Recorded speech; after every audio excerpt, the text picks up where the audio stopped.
जो 14 साल से अलग, इनके बीच में क्या ऐसा रिलेशनशिप है सिवाय इसके कि भाई 2008 में शादी हुई। अब 14 साल का पीरियड निकलने के बाद कहाँ से खुशी मिलने वाली है दूसरे को, सिवाय इसके कि वो एक दूसरे पे ताने कसे। अब क्या मतलब है मैडम, 14 साल हो गए, अब जाने दो, आप अपना नया जिंदगी जियो, इनको अपनी जिंदगी जीने दो। लेकिन ये कसम खा के बैठना नहीं, ना हम खुद ठीक से जिएंगे ना इनको जीने देंगे, ये बात तो गलत है ना। हाँ, this is a are they present? Yes minutes, बुलाइए उनको।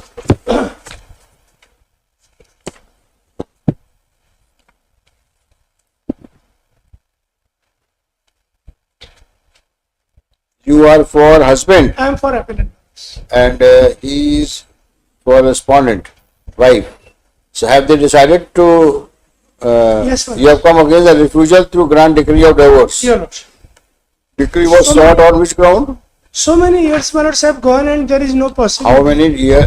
On what ground did you seek the decree for The main divorce? ground is matters long digestion without any reason. When the marriage has taken Your place? Lordship. The marriage matters took place in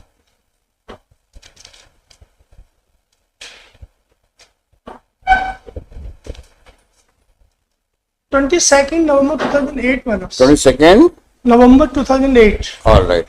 Since when are they living separately? Yes, matters.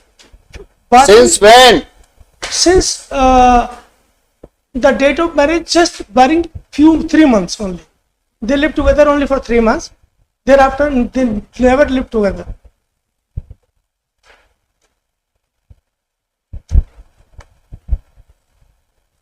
All right. Now what have you decided?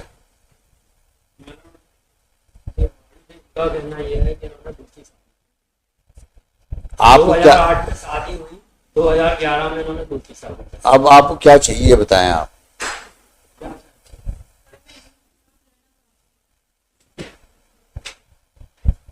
जो divorce भी हुई है वो x वहाँ पे उपस्थित नहीं हुई है, उन्होंने जो डाइवोर्स। अब क्या मतलब है मैडम, 14 साल हो गए, अब जाने दो, आप अपना नया जिंदगी जियो, इनको अपनी जिंदगी जीने दो। जो आपको एलिमनी चाहिए दिलवा देते हैं, आपको यहाँ रिजॉल्व कर देते हैं। नहीं, कलंक की बात नहीं है, ये तो आपसी समझौते की बात है।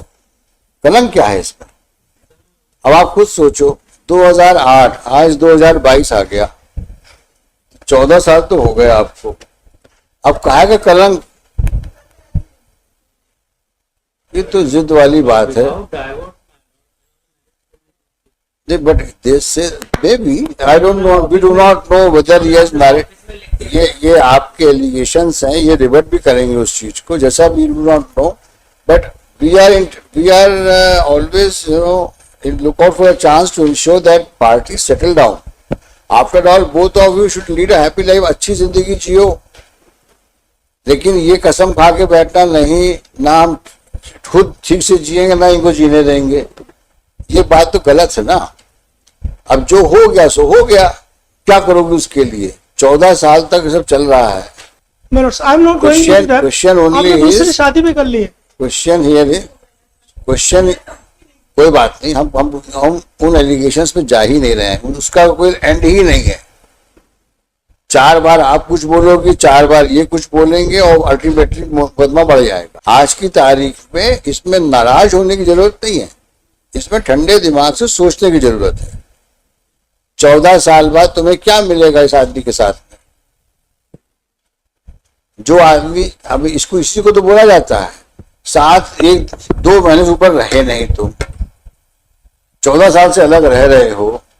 अब इसलिए अलग लड़ना है कि दोनों जिंदगी बर्बाद हो जाए, ये कहाँ का उचित है? नहीं, ये तो लड़ी नहीं रही थी, ये तो आपने घर बैठे। मैं क्या बोल रहा हूँ, अब ये तो अपील हो गई कि उन्होंने डाइवोर्स पिटीशन लगाई थी। मैं ये दूसरी बात कह रहा हूँ कि अगर इनको सर्विस नहीं हुआ या इनको कंटेस्ट नहीं कर पाए, वो दीगर बात, ये तो फैक्ट है ना कि 2008 के बाद साथ नहीं रहे ये लोग, ये तो फैक्ट है ना। तो 14 साल तो हो गए कि नहीं हुए? ऊंचा बोलो, सुनने में आया ना? हाँ 14 साल हो। फिर ऐसी स्थिति में तो दोनों को अलग जिंदगी जीना चाहिए। और 14 साल ऐसा भी नहीं है कि जो 8-10 साल साथ में रहे हो फिर 14 साल नहीं रहे हो, शादी के तुरंत बाद ही अलग हो गए। साल 6 महीना क्या होता है 14 साल के सामने? तो वो तो चलता रहेगा मुकदमा। मैं दूसरी बात कह रहा हूँ मैडम, इसमें ज्यादा आप भावुक इसलिए मत हो, प्रैक्टिकल बात है। मैं चाहता हूँ कि आप भी अच्छी जिंदगी जियो और ये भी अच्छी जिंदगी जिए। जो हो गया छोड़ो उसको, नहीं जिंदगी आप अच्छी बिताओ अभी चाहते हैं। हमको मतलब है कि 2 मियाँ बीवी सामने है, वो खुशी खुशी घर जाए।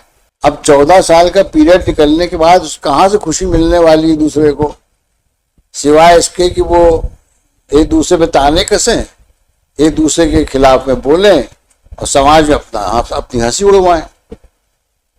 इसी को बोलते हैं ना, love is lost, emotions are dried up. क्या लव है इनके बीच में? इस रिश्ते में मैनर्स कोई जान बची नहीं है। क्या अफेक्शन है इनके भी? आप बताइए मेरे। जो 14 साल से अलग इनके बीच में क्या ऐसा रिलेशनशिप है सिवाय इसके कि भाई 2008 में शादी हुई? आज नहीं, इनको कल समझ में आएगा कि क्यों कलेश में रात में चैन नहीं, दिन में चैन नहीं, खाना नहीं, पीना नहीं, क्या है अपनी जिंदगी। दोनों मतलब मेरा तो यही निवेदन है कि उनको छुटकारा दे। वकील साहब, मैं भी आपकी बात को एंडोर्स कर रहा हूँ, लेकिन दुर्भाग्यवश आपके जो प्रतिद्वंदी वकील साहब हैं वो पुरानी कब्र खोदने में लगे हैं। अब सब मैं तो चाहता हूँ आप खूब खुशी वाली जिंदगी जियो। हम नहीं चाहते कि आप उस घर में जाओ जहां बाकी जिंदगी भी रोने में बीते आपकी। हम ये नहीं चाहते।